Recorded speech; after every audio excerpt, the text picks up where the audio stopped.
चटनी का स्वाद। सुमित्रा जी की रसोई आज महक उठी थी। 2 तरी वाली सब्जियां, 2 सूखी सब्जियां, रायता, खीर सब बनकर तैयार था।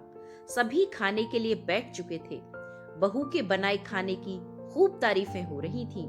तभी सुमित्रा जी बहू पर लाड़ लड़ाती हुई बोली, अरे बहू, आओ तुम भी खाना खा लो। तुम्हें भी तो भूख लगी होगी। सब यहाँ टेबल पर रख दो। जिसको जो चाहिए होगा खुद ही ले लेगा। बहू बोली, नहीं माँ जी, मुझे अभी भूख नहीं है।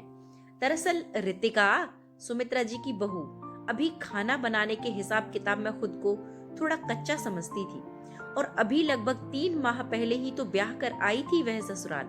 नई नवेली बहू तो वैसे भी घर के कामों को लेकर डरी सहमी सी रहती है। उसे डर था कि कहीं खाना कम ना पड़ जाए। ऊपर से आज खाने पर अचानक से आए 2 अतिरिक्त मेहमान भी थे। सबका खाना हो चुका था। 2 रोटी और टमाटर की चटनी लेकर बहू टेबल पर थाली रखकर खाना खाने बैठी ही थी कि सुमित्रा जी उसकी थाली की ओर देखकर बोल पड़ी, इतना कम खाना? सारी सब्जियां तो तुम्हारे पसंद की बनी हैं, फिर सिर्फ चटनी रोटी ही क्यों?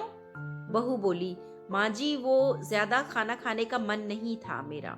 सुबह से खाने की महक लेते लेते पेट की भूख मर गई।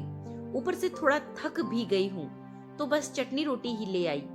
सुमित्रा जी, हाँ तो अब कौन सा काम है तुम्हें? जाओ खाना खाकर आराम करो। पर बहू, चटनी बनानी ही थी तो पहले ही बना लेती, जरा हम सब भी चटनी का स्वाद चख लेते। बहू सुमित्रा जी से अब कैसे कहती कि किचन में उसके लिए कुछ बचा होता तो वह चटनी बनाती ही क्यों। रितिका उस चटनी में जो छोले पनीर की खुशबू की कल्पना कर रही थी, अब वह कल्पना भी उड़ गई थी और उसका भूख न लगने का बहाना भी सच में तब्दील हो गया था। कहानी अच्छी लगी हो तो लाइक करें और चैनल को सब्सक्राइब जरूर करें। आपका बहुत बहुत धन्यवाद।